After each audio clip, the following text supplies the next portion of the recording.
In this video, we're going to talk about solving one-step equations using multiplication. Still part of Unit 4, so color is still blue. All right, we're going to solve equations, and it requires us to use inverse operations.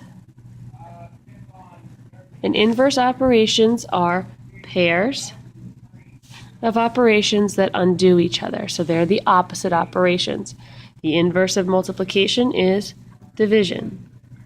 So if I see multiplication, I would use division. Okay? Your mission when solving equations is to isolate the variable. Okay, and here are our steps. The first step is to identify the variable. So the variable is the letter. The variable in this equation is k, and we can either circle it or highlight it. Okay, determine which operation you have. So which operation do I see? I see k over 8, which would be division.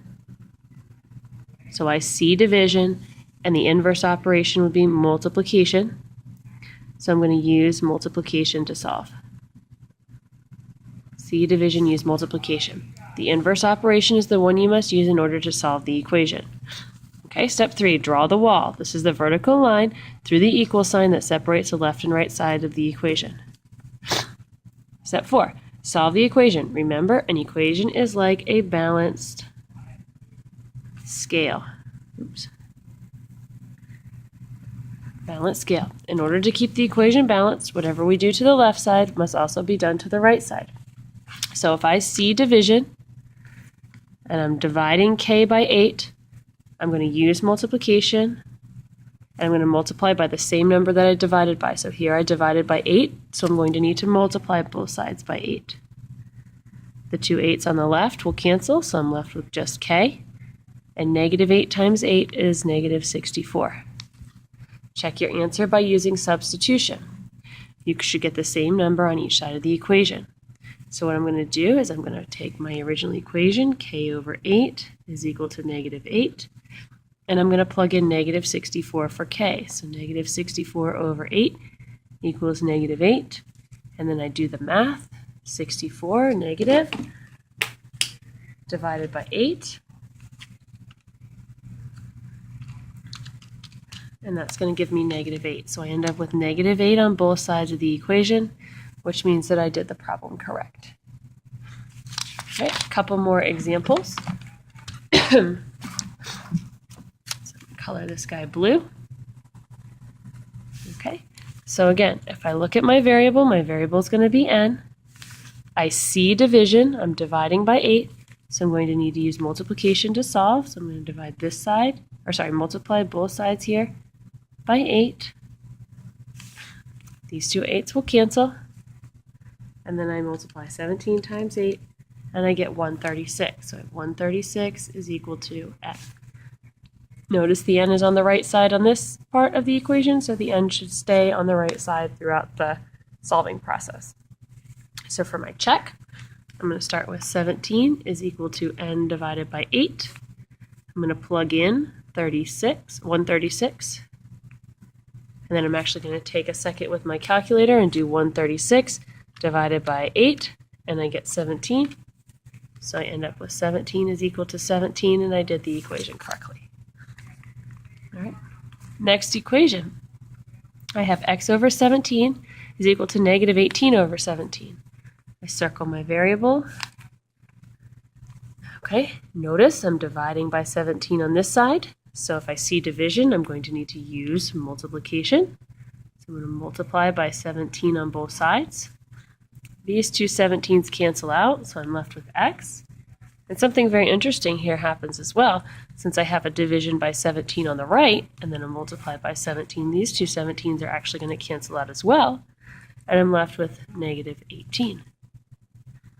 So for my check, I have x over 17 is equal to negative 18 over 17.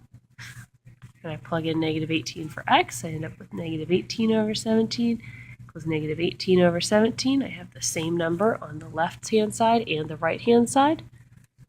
Checks out. Okay, next example. Excuse me, I have x over negative 20 is equal to negative 5. Circle my variable is x. I see division, x divided by negative 20. So I'm going to multiply, and I'm going to multiply by the same number I divided by. So I divided by a negative 20, meaning I need to multiply by a negative 20. Okay? These two negative 20s are going to cancel, and I'm left with just x. And then I have negative 5 times negative 20. So in my calculator, I'm going to put 5 negative, you can see a little negative sign there, times 20 negative, and again, negative sign, equals positive 100. Okay? So then I can do my check. X over negative 20 is equal to negative 5. Plug in 100. 100 divided by negative 20 equals negative 5. Take a minute to check that on the calculator. 100 divided by 20 negative is equal to negative 5. So I have negative 5 equals negative 5. And my answer checks out. All right, now we're going to do a couple of word problems. Jack and Jill found some money on their way back from the well. They split it evenly. If they each got $12, how much did they find? So if I think about my question, it says how much money did they find? That's what we're looking for. That's what we don't know. So my variable is going to be x, and it's going to be the money found. So in my story problem, I took that money that they found, and they split it evenly. So if I split something up, I'm going to be dividing it. And there are two people. There are Jack and Jill. So we split it two ways, and they each got $12. So that's the setup, and then the solve. So I'm looking at my variable. My variable is x.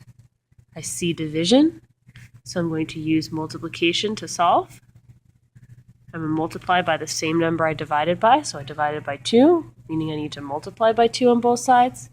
So I'm left with x is equal to 12 times 2 is 24. Okay, and do my check. X over 2 is equal to 12. Plug in 24 for x, so 24 divided by 2 is equal to 12. 24 divided by 2, and that gives me 12. So 12 is equal to 12, and it checks out, provided I set up my equation correctly. All right, last example for today. On Black Friday, a laptop is selling for a quarter of the original price. If the sale price is $300, what is the original price? So we're looking for what is the original price. So P would be my variable, and that's going to be the original price. Okay? So I know that the laptop is selling for 1/4 of the original price. So that would be 1/4 of, is usually a multiplication word, so 1/4 times P is equal to the sale price of $300. Okay, if I take a quarter of something, so 1/4 times P, another way to think about that would be to take the original price and divide it by 4. Multiplying by 1/4 and dividing by 4 will result in the same thing. So if I think about money, right, if I take $1 and I take a quarter of $1, I end up with 25 cents or a quarter. If I take $1 and I split it 4 ways, which would be P divided by 4, I still end up with 25 cents or a quarter. So again, multiplying by a quarter and dividing by 4 end up with the same results. They're kind of like twins. All right? So here I'm going to see division, P divided by 4, which means I need to use multiplication to solve. And I'm going to be multiplying by the same number that I divided by. So here I divided by 4, meaning to solve it, I should multiply by 4. These two 4's cancel. I end up with P is equal to 300 times 4, which is 1,200. Okay, so now I could do my check. I'm going to take P divided by 4 is equal to 300. Plug in 1,200. And I'm going to actually take my calculator and I'm going to divide just to make sure I did it right. 1,200 divided by 4 is 300. So I end up with 300 is equal to 300, which checks out provided I set up my equation correctly.